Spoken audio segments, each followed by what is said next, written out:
Штото го заврши средбата, втората средба помеѓу студентскиот пленум, професорскиот пленум, целата работна група од Универзитетскиот сенат и вице-премиерот Зоран Ставровски, министерот за образование Абдулаки Мадеми и заменикот Спиро Ристовски.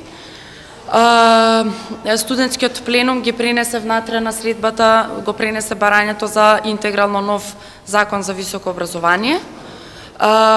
Заклучоците од средбата ќе ги пренесеме на нашиот вечерашен генерален пленум, на кој ќе се одлучи, односно ќе излеземе со став подоцна вечерва. Ние тука бевме само делегати, представници на студентскиот пленум, кои требаше да го изнесат барањето внатре на средбата. Прифатено ли е вашето барање? Прифатено е нашето барање. Значи ќе се утвора законот за високо образование? Да.